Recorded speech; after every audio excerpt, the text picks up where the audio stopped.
Hey gang, this is my first effort at a Substack video post, and I will put text to go along with it. I'll be looking at my computer from time to time here as we go along. But I wanted to just offer some thoughts this morning as we think about the election results from last night. And I wrote a pretty long thing. I'll post it with this note. But in the meantime, just a few quick thoughts that sort of summarize. Essentially, yesterday was an absolute wipeout for Republicans and even for what you might call conservative or libertarian or whatever ballot measure positions, right? Here in Colorado, for example, every ballot measure I could find that involved bigger government, more regulation, higher taxes, and more spending passed. And here in Colorado, in every election that I could find that I looked at, Republicans or conservatives lost, and liberals won, Democrats won, and pro-union members, union-backed members for school board won. It was an absolute wipeout again here in Colorado. And there's not really room for too many more wipeouts because Republicans in elected office are an endangered species in this state. But it wasn't just Colorado. Around the country, the elections that people have been watching, New Jersey governor, Virginia governor, in both of those races, the Democratic candidate not only won, but won by a lot more than the polling had predicted going into the elections. In Virginia, the attorney general's race that a lot of people were watching, where the Democratic candidate, who is basically an unaccomplished Nepo baby, had been found to have texted somebody in which he was daydreaming about killing a Republican legislative opponent, I guess, not an opponent in an election, but just a Republican legislator who he didn't like. He daydreamed about killing him. He daydreamed about that Republicans' children dying in their mother's arms. Separately, he fantasized about police officers getting killed because he thought that would make the streets safer. And not only did that guy win, he won by more than 5 points. I think it was more like 6 points in an election where the most optimistic recent polling had him up by 2. And a few days before that, he was down in polling as he should have been. So, what else? In Georgia, for the first time in 25 years, a Democrat, actually two Democrats, won seats on that state's Public Utilities Commission.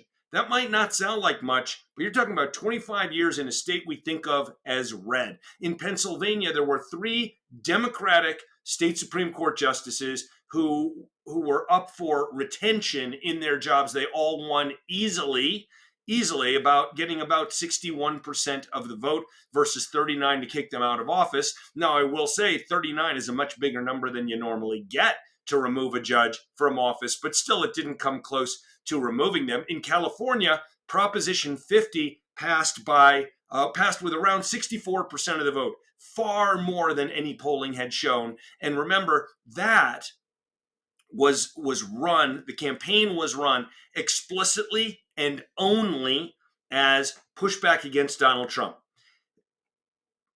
This whole election, what we saw last night, was a massive repudiation of Donald Trump. Not so much Republicans, even though, of course, they're going to feel like the victims because Republican candidates lost everywhere. But this election was about Donald Trump.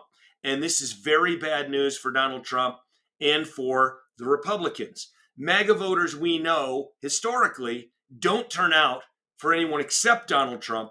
And that was magnified yesterday. Republican enthusiasm was down. Democratic enthusiasm was up big. It's a dangerous place for Republican candidates because sometimes they feel the need to run towards Trump and tie themselves to Trump to win a primary.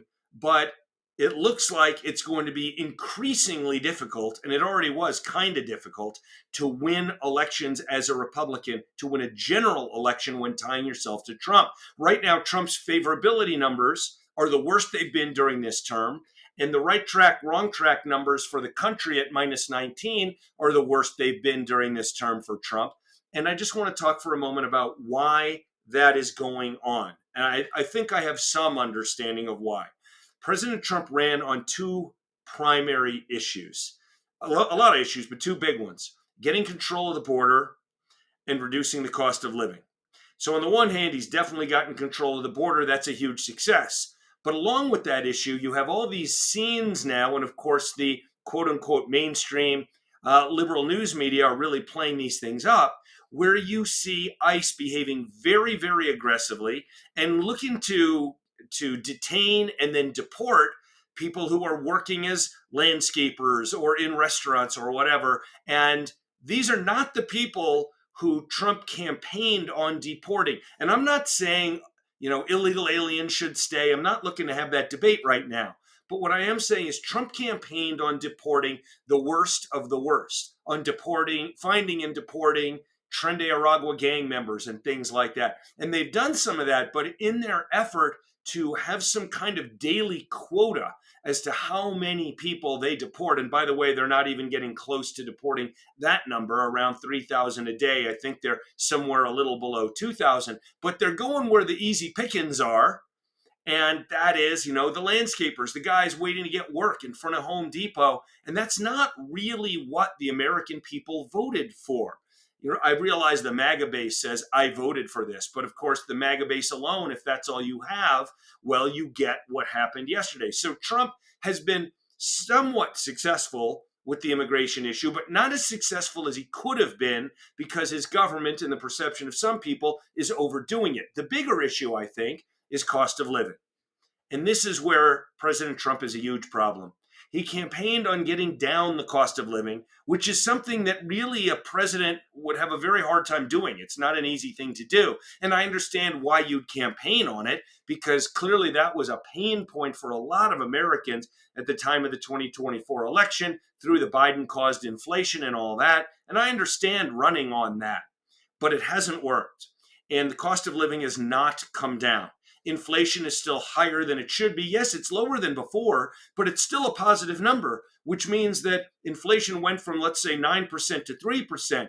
But that doesn't mean the 9% is gone. It means the 9% is baked in, and now we're building more on that as prices go up. And yet you have Donald Trump constantly telling people that he's gotten the cost of living and the cost of groceries under control. He keeps saying the cost of groceries is down when it's absolutely, positively not. I don't know whether he believes it because his advisors are telling him that, or whether he knows and he's just hoping that we will believe him. But there are lots of things that a president could say that aren't true, that the public will believe because we don't really have a good reason, a good way to know better. But not with the price of groceries. We know. We go shopping once a week, twice a week, 3 times a week. We see the price of groceries all the time. And Donald Trump cannot get away with, who you going to believe, me or your lying eyes? Me or your lying credit card bill? No, I've got the credit card bill. I know grocery prices are up and you're lying to me about it. So that's a big, big problem for Trump. Cost of living is always the most important thing that people vote on. It's always economics unless we're in the heat of a shooting war at that moment.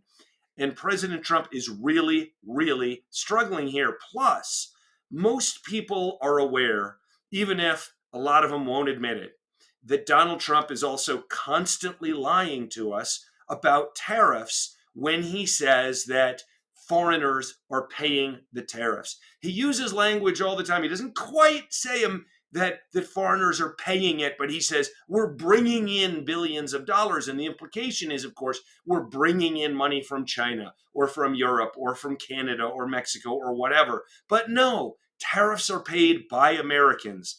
That's all, right? That's all. Foreigners who are selling us stuff, well, they can reduce their prices a little bit to absorb some of the financial burden. But as far as who's actually writing that check to the U.S. Treasury for the tariffs, it's always the American importer. It cannot be any other way. And so President Trump, through his tariffs, which are probably illegal, and the Supreme Court is taking up that case today, coincidentally, but President Trump, through his tariffs, is raising the cost of living for things, including food, but going way beyond food, because he's put tariffs on a vast majority of imports, and Americans know it. This is not a thing that President Trump and Republicans can survive. And last night shows it. President Trump campaigned on getting down the cost of living, and he's not. How do Republicans overcome it? I don't know. In New York City, A communist anti-Semite won as mayor, but New York City is a special case. A very, very high percentage of the electorate is foreign born, and it's very, very blue. In New Jersey and Virginia, the candidates who won the governor's races there are both females who served the country, one in the Navy, one in the CIA, and who position themselves as moderates. As to whether they really will be moderates, that's a different question, but it's not really the point for election day.